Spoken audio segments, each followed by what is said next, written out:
What's up, and welcome into UP Power. Summer is here, Keegan. It's hot outside. It is. And, well, I guess we start off the summer with the UP Football All-Star Game. We talked to Dustin Branshaw about the game last week on this podcast. We will get to preview it later on, but let's start by recapping this past weekend. It was another busy weekend for us. I was down in East Lansing because, well, the second ever UP team to make it to the state baseball finals. That's the Norway Knights. They advanced all the way to the championship game on Saturday, and we'll start there. Well, actually, we'll start with the semifinal game because that's what was really exciting for Norway, beating, a private Catholic school from downstate, Cardinal Mooney, a 3-2 win over the Knights. Man, that was exciting to see them on the big stage, McLean Stadium, where the Spartans play their home games in the spring. And it was a great baseball game, like we saw in the regional final against Rudyard. Kind of the same deal, 3-2 win. The Knights found a way to get it done. Yeah, and when you think about the postseason, that's what it is at the end of the day, especially baseball, is down the stretch. Hey, how can we scratch across a run? How can we do that? And Norway, in the regional final, in the state semifinal, they found a way to do that and found themselves ending up in the state championship. That's how it went down. Cameron Varda with the game-winning RBI late in the game. Extremely exciting, and like I said, to have that moment, I know that's what those kids are going to remember because Saturday wasn't all that exciting for Norway. Not getting a hit, not getting a run across, and the game being over in 5 innings. But, yeah, Friday, 3-2 over Cardinal Mooney. You had great pitching. Colby getting the start on the mound. He went 6 innings, only 4 hits over those 6 innings, 2 runs across for Cardinal Mooney. And then his brother Owen comes in to close it out. Only 1 inning of work for Owen. That meant he get the start on Saturday, which he did. But Norway's pitching, and I said this before the championship game, knowing if they were going to be in a tight game. Of course, they weren't once the game got underway. But they found ways to win throughout the postseason. It wasn't they were blowing everybody out. Of course, they had games like that. The quarterfinal game, a 7-1 win for Norway over Onaway. But you think about teams that have success and end up winning championships like the Knights did, you have to be able to scratch across runs, bunting, things like that, moving runners. And they did that throughout this postseason, which led them to the championship game. Yeah, it's not always the big sticks and the big swings that are going to win you a championship at the end of the year. It's those little things, like you said. I think one of the most underrated things in baseball right now is bunting to move the runner. Right? Put him in scoring position. Now you just single into the outfield. Now somebody scores. So it's things like that. It's funny because I saw Trevor Plouffe, longtime big leaguer, now retired, does a podcast or whatever, and there was a clip of him circulating last week talking about how he disagrees with the no bunting philosophy, which has really taken over in big league baseball. You don't see bunts very often at all. Maybe first and second, nobody out is the most common scenario to see a bunt. But then again, I watched a game just last week, Mariners-White Sox, and it was a 1-run game, and I forget who laid it down for Seattle, but it was a bunt for hit situation. Third baseman was sleeping, laid it down, RBI. RBI bunt single. Yeah. And, I mean, it's really useful, especially at the high school level. You still see bunting pretty often. But that was the way Norway won some of those tight games, is moving runners, small ball. That's how you have to do it when you don't hit for power. I think their last home run of the season was Ian Pop in, maybe the district final? So you're not going to hit home runs also at McLean Stadium. That place is huge. It's a big bar. 340 down the left field line. They don't have it posted, but it's a 25-foot wall out and right. So you weren't hitting home runs. Granted, it's a big outfield. You could get extra base hits, turn a double into a triple because the fences are so deep. But small ball was the way to win some of these games. And we'll move on to the championship game on Saturday, which we don't have to spend a ton of time on because it was a 10-0 win for Beale City, who probably shouldn't even be in D4. Granted, they're supremely talented. Congratulations to them. Going back-to-back is pretty incredible. The Knights didn't really stand much of a chance, especially when they let 2 unearned runs come in early, and Tony Adams admitted that afterwards. We had to start clean and start hot at the plate, too. They didn't have that, and the game was pretty much left out of their hands. But Owen Bai and Alex Ortman, that's the other thing about this Norway team, which we'll remember, is the pitching they got. Yeah. Especially from the Bai brothers, obviously. They kind of did the same thing back-to-back weekends, right? In the regional final, it was Cole getting the start, Owen closes out, and then Owen will start the next game, and Alex Ortman's available, and Ortman can fire it. Yeah. He gets that velo up there, and he came in and closed it out 1 2/3 innings. In the end, of course, the game only went 5, but Norway's pitching, I know there's not much you can do when you face a team like Beale City that has the bats that they do, but up until that point, their pitching was stellar. Yeah, I mean it was, and that's another thing. We talk about putting all the things together to win a state championship, to go on a state championship run. Pitching is important. You got to throw strikes. You got to limit your walks. You look at that state championship game. I think Norway gave up 6 walks there. Yeah. And free passes when you get into this level of play, you got to avoid them. It can't happen. But the walks came after, he was dinged up a little bit, and that's kind of what happens. Things start to unravel. Yeah. And that's a good word to use to describe that game, is it just kind of unraveled for them. And Tony Adams, their head coach, also mentioned these kids were gassed. Yeah. Think about a 7-hour bus ride. No one else that was competing last weekend had to do that. Most of the teams not even staying in hotels. It's just a bus ride down and you play the game. But coming off that semifinal win, where I'm sure emotions were running high, and also physically on hot days out there, both of them, into the 80s, sun beaten down, that wears on you, and it did show on Saturday. That's part of the reason why they're not coming home with the state championship trophy, but that finalist trophy is pretty sweet.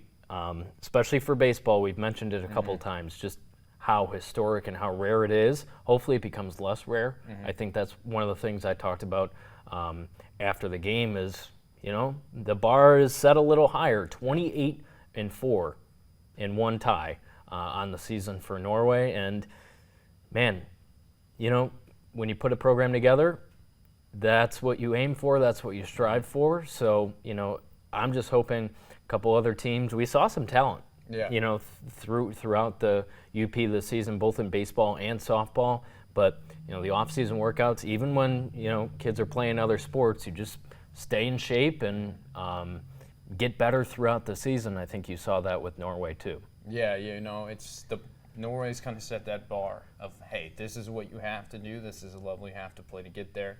Now that's kind of a message to everybody else in the UP. And like Ian Pop said, anybody can get there, right? It's just the process of getting there and what you have to do and the level that you have to play at. So exciting to see that. Historic for Norway. Yeah. And exciting to see who the next team is that makes it back there to East Lansing. Pretty cool stuff all the way around. The other thing, going deep into June, we appreciate it, having more to cover and more to talk about. This time of year is certainly exciting, but expect to see them back. Norway, I'm excited to watch them on the football field, coming up in a couple of months. The 3 seniors on that Norway baseball team, their names will live in the books, in the record books forever. That's Alex Ortman, Ian Pop, and Hayden Amundsen. Just bravo to incredible careers. And let's move on. On top of that, this past weekend, we had the UP All-Star basketball game at St. Ignace.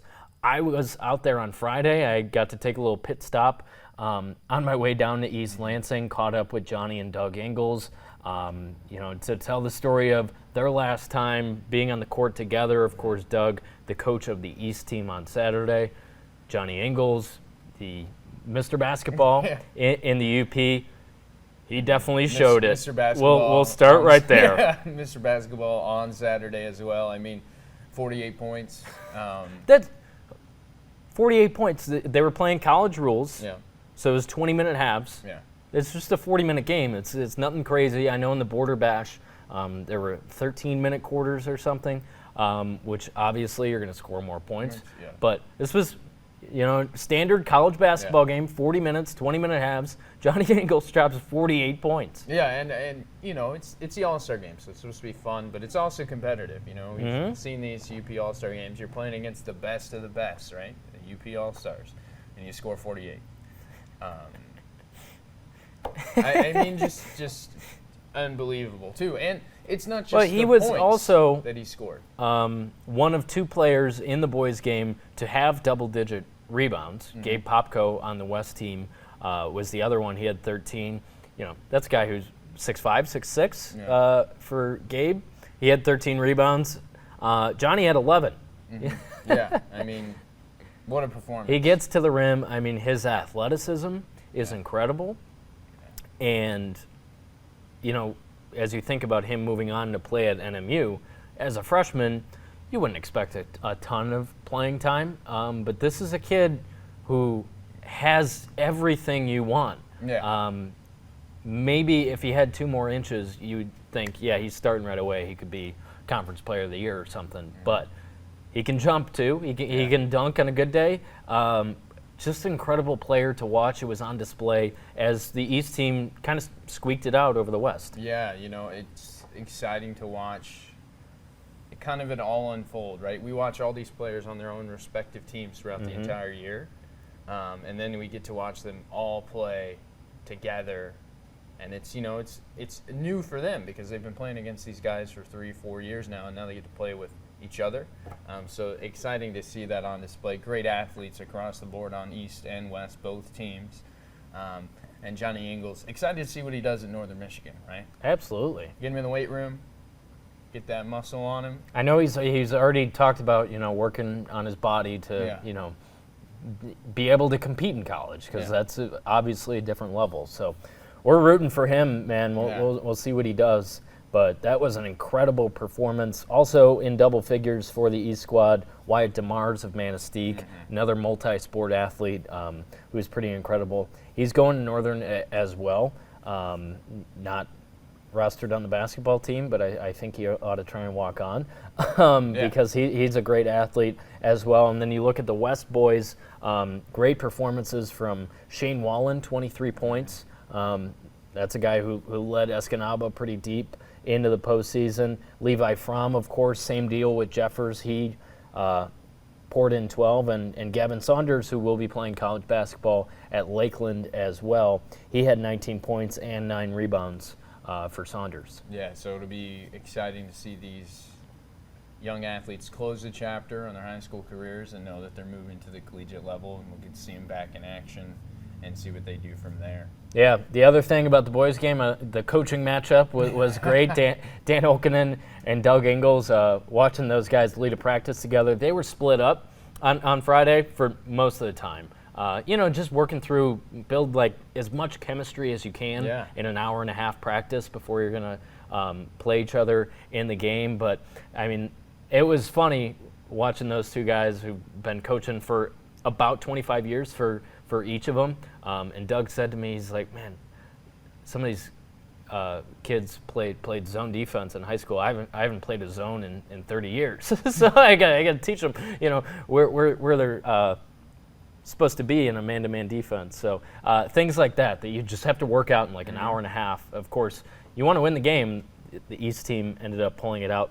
Let's move on to the girls' game. The East also pulled it out, 4-point win for the East squad. And we had co-MVPs, which very deserving for both of these players. Ella Mason of Negaunee, she had 26 points, 5 rebounds, and 5 steals, and 5 assists. Yeah. So what is that? The Wilt Chamberlain quadruple double, Yeah. Right? something like that. And Kira Mackey of Escanaba, 24 points, 12 rebounds. 2 great performances on the East team to lead them to victory. Co-MVPs couldn't be more deserved. Yeah, I mean, when we look at what each of those players did for their high school teams throughout the regular season, led them very far. We look at Negaunee, making it to East Lansing. Ella Mason, Michigan Tech commit. Another athlete that it's like, come on, let's get her on the college basketball court and let's see what she can do. Yeah, I'm excited to talk to Sam Clayton, the head coach of the women's team at Tech, about Ella Mason, because I feel like there's a few parallels between their playing style. Of course, Sam Clayton starred at Tech not too long ago, about 10, 15 years ago. And like you said, excited to watch her as well. She's a baller. We knew that. Kira Mackey, same deal, and she's got a little bit more height, is why she had the 12 rebounds for the East squad. And then on top of that, also in double figures for the East team, Callie Ryala, part of that Nagani team that went down to East Lansing, as you mentioned. On the West team, man, this was a battle between two of our favorite coaches in the UP too, Ryan Riegel and Mike O'Donnell. Yeah. But leading the West team, of course, Jenna Mackey of Ishpeming, 26 points. That is no surprise. 9 rebounds as well for Jenna. Then also in double figures, another player who we're going to be able to watch in college up here. That's Megan Marta of Westwood. She had 12 points and 10 rebounds as well. Danica Shamian, 12 points as well. Yeah.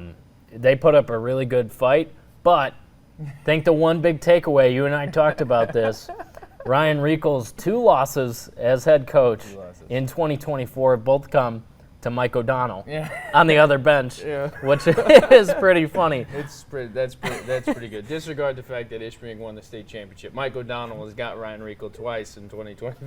He has his number, I guess. January 12th.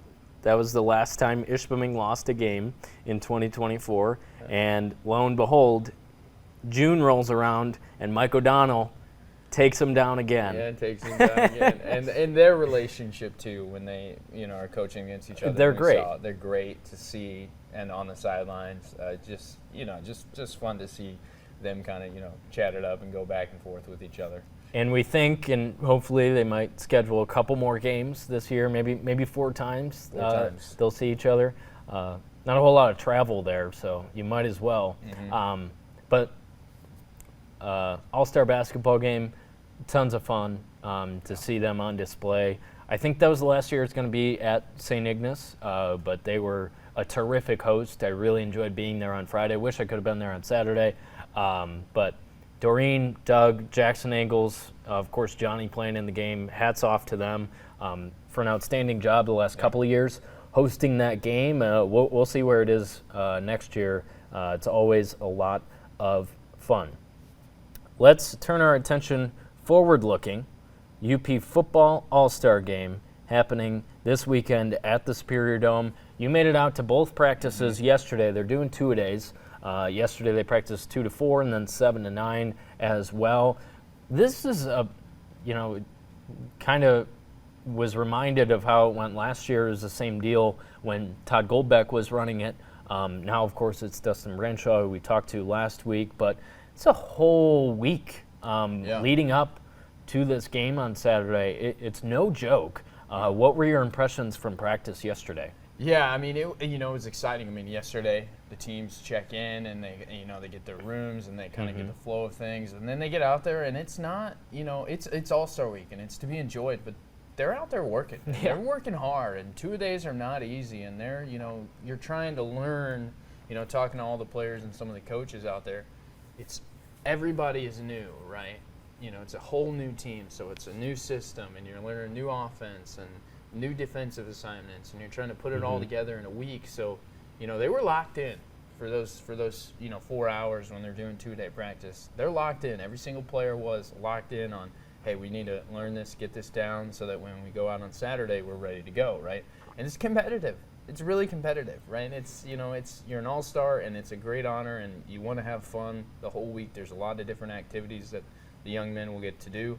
At the same time, Saturday, come kickoff, some UP bragging rights that go along with winning the UP All-Star game. And we saw that talking to those guys. Max Nason definitely had a little bit to say about it from North Central. Yeah, Team Red is looking to get the victory, so we'll have to see what Team Black says in response and can do to contend with that. And that's exciting, and I think that elevates it even more is when it's, hey, yes, we're going to have fun, and this is a great opportunity and a great honor for the entire week, but come Saturday, it's like, we're coming for you. We want to win. Oh, yeah. It's a big deal, and the other thing about it is having a week to build up is nice because you got to get back into football shape a little bit. It's been since November for most of them since they were last on a football field playing competitively. So you got to build back up to it. I saw that on Friday with the basketball All-Stars. There were a lot of missed shots, a little bit of rust to shake off. Dan Olkinen was giving Doug a little crap. He said, "You got tight rims here at St. Ignace, Doug." But, of course, when Saturday rolled around, a lot of those shots were going in, which is why we saw those high-scoring games. Just to get ahead of it, of course, TV6 is going to air the game on Saturday. It will be live-streamed where you might be watching this podcast right now, the TV6 live events live stream Saturday at 1 p.m. Eastern Time. That will be live. And then it will air on Fox UP on Sunday at 11 a.m. Eastern Time if you want to watch it back on your TV. It's going to be a lot of fun. Mark Evans and I are going to have the call. Keegan, you'll be out there roaming the sidelines. Give us the inside scoop. We'll have all the highlights and reaction Saturday night on your late news. It's going to be fun. It's a good event. Every year, pretty much, it'll look generally the same as it has the past couple of years under Todd Goldbeck. And just looking forward to the rest of this week. Let's talk about what else they have scheduled. We'll be there for pretty much all of it. Tonight is media night, so we'll get to talk to a bunch of the players, a bunch of the coaches, and you'll hear from them on your TV6 Sportscast throughout the week. So we'll be back over at the Dome tonight. Wednesday morning, I think this is really cool. The All-Star Game is partnering with Habitat for Humanity, so we're going to have two different stations, I suppose. I don't know exactly how it's going to work, but red and black are going to be competing against each other, obviously for good, helping out a couple of families in Ishpeming tomorrow morning. And each team is going to be led by a celebrity guest coach, one being Jake Witt of the Indianapolis Colts, of course, 2023 seventh-round draft pick out of NMU. The other, Nick Baumgartner, Olympic gold medalist. So you know they're going to get the best out of those guys for the 3 hours tomorrow morning in Ishpeming. We'll have someone there as well so you can hear how it went Wednesday evening on your TV6 News. Really cool that they're doing that, some charity work on top of everything else they got going on, two-a-day practices, like I said. Also on Wednesday, the Skills Challenge, which will be taking place at Advantage, which is cool, where they have all that equipment and they can, do all the measurements and everything that we're curious to know. That's gonna have a lot of bragging rights in it as well, Keegan. Yeah, who is top of the skills, leaderboards. Bench, vertical jump, like little NFL combine going on tomorrow afternoon at Advantage. It should be fun. You'll be there as well. Yep. Thursday, that's the day we're going to take off, actually, and we're not going to be over there. But two practices as well for each team, and they will screen the Do It for Daniel documentary, telling the story of Daniel Olson. Really cool to hear that message. I know Dustin Branshaw played for Coach Olson at Ishpeming, so they're tight. I'm glad those kids get to hear that message. So that's happening Thursday night. And then Friday, it's almost time to go, game time. They'll have the All-Star Banquet at the Northern Center. And, of course, Saturday, then it's time to go. It's time to go. It's game time. It's an exciting week. I think I joke, we know the young athletes and coaches are excited, but I feel like we're almost just as excited. Football's back for this week, and then it won't be long before, you and I are here, or, over there, I guess, for Friday Night Fever. So do we make our picks, Kevin? Oh, boy. Do we make our predictions? I think that might be a good idea. Team Black. What do you got? Or Team Red, and your score. Is Team Black? Let me look up the rosters here. We're gonna take a quick gander. Take a quick gander at the rosters here. So we know for sure. So Team Black is Team Gladstone in my eyes because they're all sticking together. That's how they did it this year. Talked to Dustin about that a little bit. So Team Black has all the Gladstone guys, Nate Young, the quarterback, and company. All their senior all-stars. They had a great season last year. And then Team Red, Team Menominee is what I'm calling it. Trevor Turkoff, Landon Bardowski, those guys that led the Maroons to the D7 state title game. Worth noting, the running backs on either team. Kyla Carr is suiting up for Team Red. And then on the other side of it, you have Eli Rouse of Kingsford, Mr. UP football, suiting up for Team Black. Who do you give the edge to there?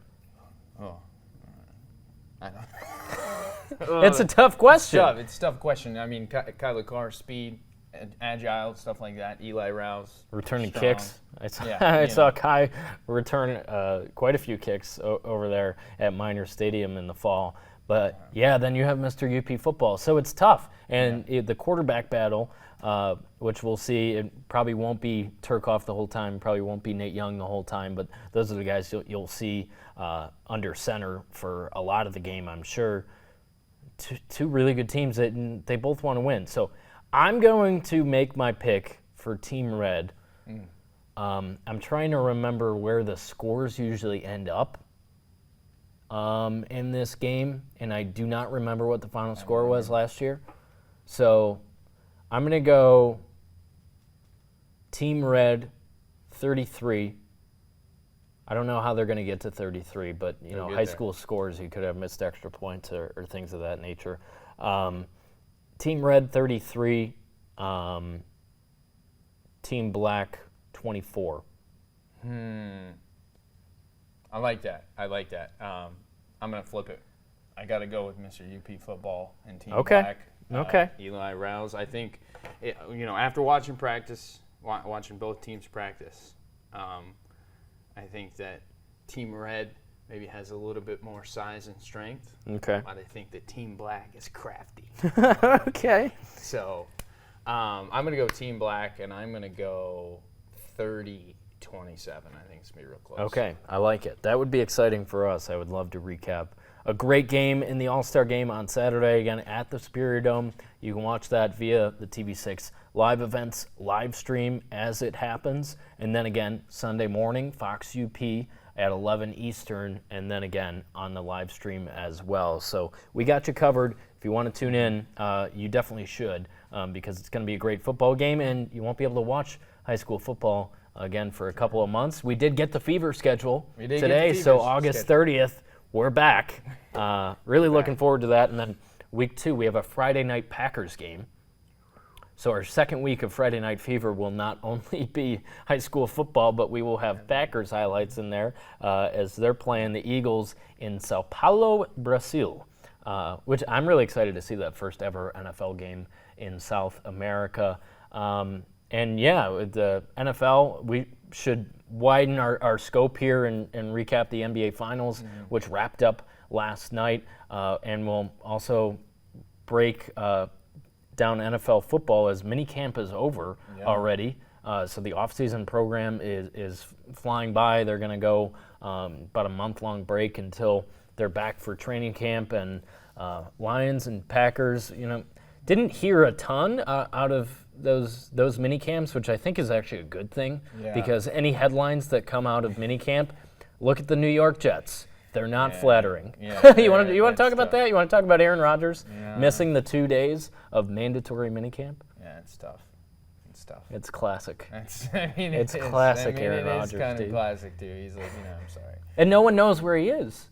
That's I think it's so ridiculous. And the Jets really fudged that too, because they said, it's unexcused. So he's getting fined. I heard $50,000 from Mike Florio. Don't miss minicamp, folks.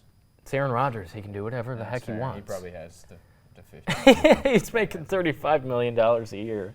But that's funny. Really exciting for training camp once that rolls around. We'll be down to Green Bay for sure. Perhaps we'll get down to Detroit as the Lions get set. The NFC North's going to be so much fun. It is. You got a front runner if you look at the NFC North? I think it's the team that won the division last year, that being the Lions. Yeah. Then you had the Packers in the playoffs, win the playoff game as well.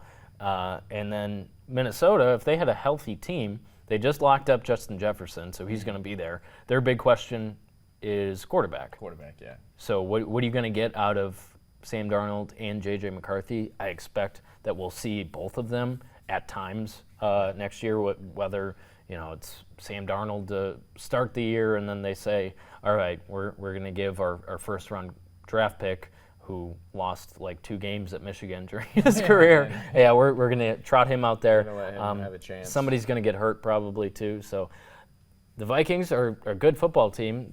Their question mark, like I said, is at quarterback. And then the Bears won 7 games last year, and they have really loaded up on offense around their number 1 overall quarterback. So they won't be a pushover in the division either. So I'll give the edge to the Lions, but I'm excited to watch one of the best divisions in football. It feels like it's been a long time since we could say that about the NFC North. I grew up rooting for one of those teams. It was always somebody was down, and I don't feel that way about all 4 teams. And then you look at the only other competition, I think, for the best division in football is the AFC North. You had 3 playoff teams a year ago with the Steelers, the Browns, and the Ravens. Ravens going all the way to the AFC Championship game. And the Bengals had their superstar quarterback hurt. Yeah. So hopefully he stays healthy, and that division will be fun as well. But enough football talk. We have plenty of time to do that when the fall gets here. But let's talk about the NBA Finals, which were underwhelming? Yeah, because the Boston Celtics obviously won Game 5 last night. Really, by 20. Yeah, they smoked 1,000. I don't know. the Mavs. It was underwhelming because I think the Celtics were so clearly the best team in the league this year. They win banner number 18. Actually, it's funny that the Lakers and Celtics are kind of inching around each other pretty much every year. When the Lakers won the bubble 4 years ago, they tied the Celtics for 17 rings, and now the Celtics have passed them again with number 18. So, yeah, it was kind of like meh, but it felt more like a coronation of the Celtics. Like, you're the champs, you're the best team. Here you go. The Mavs didn't give you much of a series because Luka and Kyrie kind of no-showed for most of the 5 games. That's what I would say. I completely agree too. And Boston is the best team. You look at what Jason Tatum and Jaylen Brown brought to Boston throughout the postseason, what they averaged. You look at the points that they scored. Jaylen Brown, very deserving of Finals MVP, I think, averaging over 20 points a game. Yeah.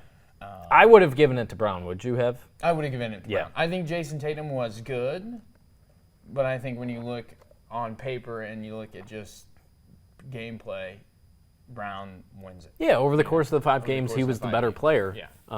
And Jason Kidd thinks he's the better player. We heard that after Game 1 when he was trying to throw some nuggets out there to give the Mavs an edge, but they didn't have an edge, especially without Luka and Kyrie playing the way they did throughout the playoffs up until that point. Yeah. You forget Dallas was the 5 seed. They had to go through the number 1 seed in Oklahoma City. Of course, a young team. Yeah. Their average age on that team was like 23 years old. And they got through them after getting through the Clippers, who played really well down the stretch of the season, just like Dallas did. So that series was actually interesting in the first round. And then they had to go through Minnesota, which obviously has the top-level talent. These NBA playoffs were a coming-out party for Anthony Edwards. He's a bona fide star in the league, but they get past the Timberwolves, and it was really impressive up until the finals, especially, Game 3 was a bummer. Luka Doncic took a lot of heat for fouling out with 4.5 minutes left, and just how he carried himself through that game. Give them credit, they came back in Game 4. I didn't get to watch any of that game, not that I wanted to, because it was kind of over. It was over right away. Yeah. But once the Celtics got back on their home floor, you had a feeling going into last night, and then they just proved it and got it done. Yeah, Boston losing at Boston, that's tough, especially in Game 5. They hadn't been great at home the past couple of years in the playoffs, but that crowd was so ready. Into it, They had waited 5 years since a championship had been in Boston. I feel so bad for them. I'm kidding. It's just ridiculous how much that city wins. They win, man. I suppose it's been 16 years for the Celtics, and for a team with the most championships ever now in the NBA, that is kind of a long time to wait. But you felt it with that crowd last night that they were ready to celebrate a championship. And they get to. Boston Celtics, your 2024 NBA World Champions. They will be the favorite next year without a doubt because they will have everybody back. Mm-hmm. The only players that even have 1 year left on their contract, because they're all under contract for next year, that being Al Horford and Derek White. Yeah. So they have 1 year left on their deals through next year. Al Horford, I must say, really happy for that guy. Yeah, give him a age ring. 38, gets his first ring, had played in the playoffs so many times, going back to his time in Atlanta. His rookie year, I think it was funny, he lost to the Celtics team that won the championship, Paul Pierce, Ray Allen, Kevin Garnett, and also played his high school ball in Michigan in the Lansing area. So Al Horford, that makes me really happy. I don't care to see the Celtics win another championship. I think they have enough, but I'm happy for Horford for sure. To get your first one after being in the league for so long, it's a big accomplishment. Yeah, and knowing that he doesn't have many years left on an NBA court. If any. And he's such a good teammate on top of that. Going to the bench when Porzingis came in, of course, when Porzingis was out for much of these playoffs, he had to step up, and he did that. The other guy I'm happy for because he's really getting the credit I think he's deserved his entire career is Drew Holiday. Yeah. His second ring, the only guy on that Celtics team who will be getting their second ring this time around, of course, he was with the Bucks in 2021. The Bucks should not have let him go because he's the best defender in the league, in my opinion, and also can go get a bucket when you need him to. He's just another one of those great teammates that made the Celtics a really cohesive unit. And I don't think we've seen a team win an NBA title. That's the other thing that stands out about the Celtics this year is we haven't seen a great team like this, meaning there's not one guy who's really leading them to the Larry O'Brien trophy. You know, Jason Tatum and Jaylen Brown are their two guys, and that was debated for many years whether they could work out together because they basically play the same position. They proved that it could with the right pieces around them. And Brad Stevens, of course, once upon a time the Celtics coach, he moves up to the front office, and going to get Porzingis and Drew Holiday really put them over the top this year. And it's just a great team. They win 80 games, regular season and playoffs combined. That's a great accomplishment. And NBA champions to boot. And man, it's tough. And now you look at the other NBA teams and it's like, all right, what do we do in the offseason to even try to contend with that? I don't know if there is a team that can contend with the Not in the East. Celtics. Not in the East. I think I heard the title favorites for next year, betting favorites, I suppose. Milwaukee is the next East team. If they stay healthy and put it together, they could compete with the Celtics in the East, but no, they're the favorites without a doubt next year. And I was thinking about it last night too. The last time we saw a team that was put together and not led by one guy, of course you need all the pieces around him, but a lot of times it's LeBron when he won his 4 titles. It was LeBron and then the supporting cast. You think back to 2019 with Kawhi, it was Kawhi and then the supporting cast. I think the last time we saw a unit like this that was so together and you can't point to one guy and say that's the reason they won, probably be 17-18 Golden State because they had KD and they had Steph and Clay. Yeah. And they really had to, put it together. And, they were obviously for those 2 years one of the greatest teams ever. And then, of course, San Antonio Spurs and all the titles they won with the 3 of Tim Duncan, Tony Parker, Monty Ginobili. I think that is where I'm comparing that this Boston Celtics team is unlike another championship team we've seen in a long time. No, yeah, and I would agree with that. I mean, when you look at it, you usually have your one guy, or you have your two guys that are, when you think about like when you said LeBron won his titles, Chris Bosh and D Wade and LeBron. Yeah, you always had to have guys around around LeBron. him. That's the reason he has 4 rings, but it was always going to be LeBron's team. Yeah, it was give me the ball, get out of the way. I will score as many points and get as many rebounds as I need. And we'll get there. Also, tonight, I'll get a prediction from you. Is the Stanley Cup Final over tonight? Does Florida get it done at home? You want to say yes, right? You want to say yes. What is it?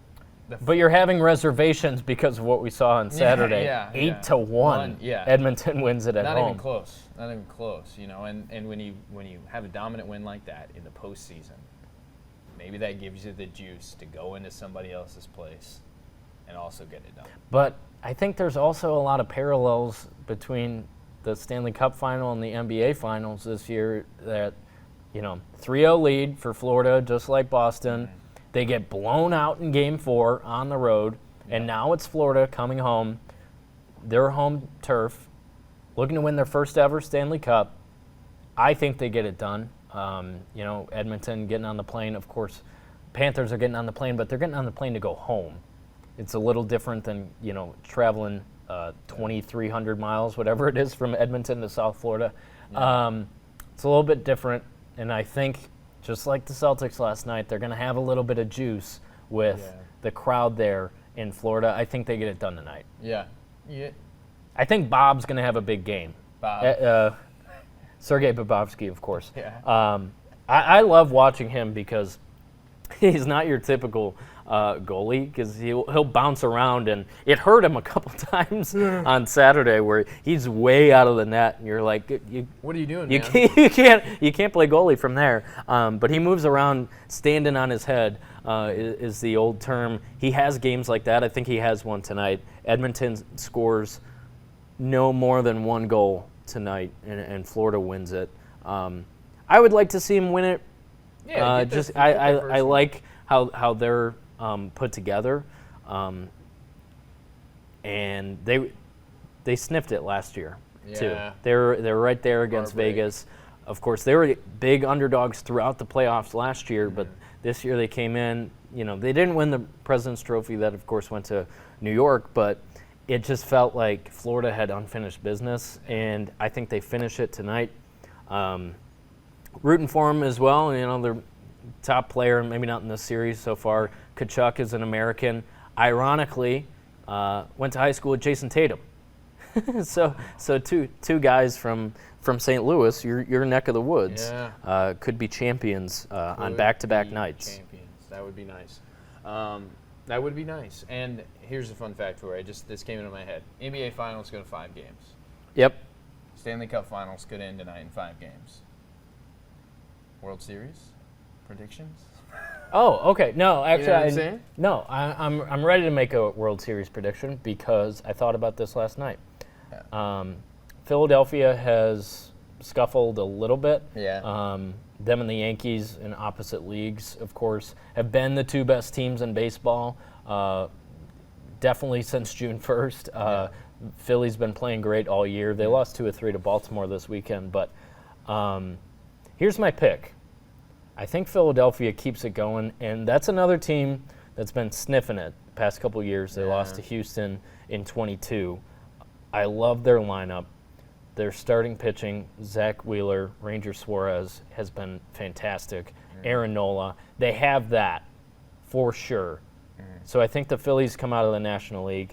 And with the MLB, I always like to go with a wild card. Of course, you could go with the Yankees. They're the best team in all of baseball right now. Yep. I'm not going to do that because, well, they haven't made the World Series in 15 years, which is pretty funny. And they average 100 wins in the regular season. They don't make it to the World Series. Yeah. It's even hard to pick the Phillies over the Dodgers just because of the talent they have. But I'm doing it. You're doing it. Philadelphia Phillies are going to the World Series. And in the American League, I'm not picking the Yankees. I'm not picking the Orioles. I think the Orioles go deeper this year, but they're too young. Maybe need another pitcher, more power in the bullpen. They could do that at the trade deadline. But going to get Corbin Burns was huge. He's been awesome for Baltimore this year. Yeah. I'm going with the Seattle Mariners Ooh. to make the World Series and lose to Philadelphia. I just have a feeling about Seattle because Houston has dominated that division for so long. It's the Mariners in first place right now. They have great starting pitching. It's the drumming, you know. Yeah. Yeah. No, I don't know. That's my wild card pick. I'm Phillies over the Mariners. What do you got? Gosh, that's so tough. This is our mid-June so MLB tough. predictions. I have to look at teams and their records and stuff like that. I'm a big stats guy, right? Let's not look at the Cardinals right now, though. Let's scroll past. No, they're not going anywhere. Oh gosh, I'd be surprised, a team that we pay attention to pretty closely. I'd be surprised if the Brewers don't make some noise in the postseason too. I could see the Brewers going. I don't see them losing the division. No, I don't see them losing the division. Oh, gosh, man. Spit them out. Gosh. You know who I'd like to see win a World Series? The Colorado Rockies, but that's not going to happen. In their 25 wins right now on June 17th. How about the White Sox? Yeah, right. Yeah, they're going all the way. Gosh, I don't think I can give you two. Okay, next week. Next week I'll give you my World Series pick, but we could have 3 major sporting events, professional sporting events, in the final series of the postseason go 5 games. We So could. I'll give you that my pick. World Series goes 5 games. It doesn't go 6. All right, go 7. Phillies over the Mariners in 5 games. I like it. Yeah. Okay. Let's wrap up with a topic I know you wanted to get to for a couple of weeks, and everyone with a podcast or a TV show like us Or social media. has gotten to it over the past couple of weeks. Yeah. Caitlin Clark getting beat my up gosh, in her first 15 games or so in the WNBA. Most recently, it was Angel Reese with a flagrant 1 foul, Sky and Fever the other day. That's what it was. Yeah. I don't think it was a dirty play. No. I think she was going for the ball, but it was a flagrant Yeah. It because was. she Swiped. whacked her over the head. Swipe or no swiping, and she swiped. So I think people need to chill out and let these women play basketball. Let them play basketball and understand that it's like, hey, I'll use this analogy. I knew that I was not the best basketball player in my high school. Mm-hmm. I know where you're realization. getting at here. I made that realization at a very young age. I'm not tall. I don't jump very high, but I like to play basketball. So understand that every time you think you're the best, there is somebody else out there that's better.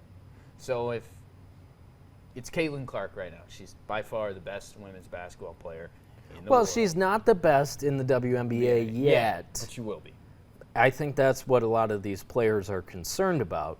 They're kind of gatekeeping their own league here because there's this huge, obviously, pretty much everyone knows it because that is how women's basketball has entered the conversation over the past year and a half, is because of Caitlin Clark. Yeah.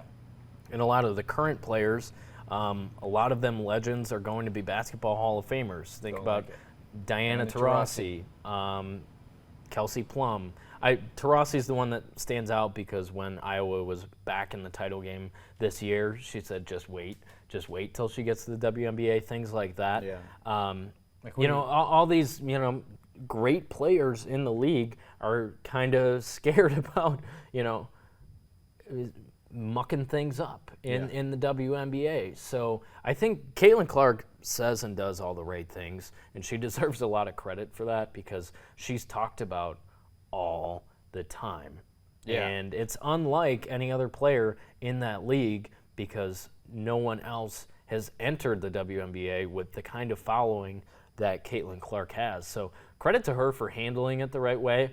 I think she's learning a lot about the league and how it goes, but that's just how it's going to be. As for Angel Reese, I think she needs to chill a little bit and humble herself as well because she's not the best player on her team. She wasn't the best player on her college team. And people aren't watching the WNBA because of her. They're watching because of Caitlin Clark. She should probably admit that. at least to herself. Just look at the 2 games back-to-back in Washington. They played at Capital One Arena, which is where the Wizards play. First night was the Sky. They sold 10,000 tickets about. The next night was the Indiana Fever. They sold out the arena, 20,000. Yeah, and there's your difference right there. Consistently selling out the arena in Indiana. And you know me, I'm a statistician, right? Sure. WNBA player stats 2024. It's top players listing all the stats, right? Caitlin Clark right now, this is off the ESPN app, ESPN.com. Caitlin Clark falls at number 17th right now in the WNBA. In scoring? In scoring and minutes. It's everything put together right here. She's number 17. So she has a ways to go. And I think she admits that. The thing is that her teammates should probably stand up for her a little bit more because she is, taking shots, and I'm okay with that. Angel Reese, you are at 34. That's how it goes when you're a rookie. And, Angel Reese is nowhere near where she's at right now.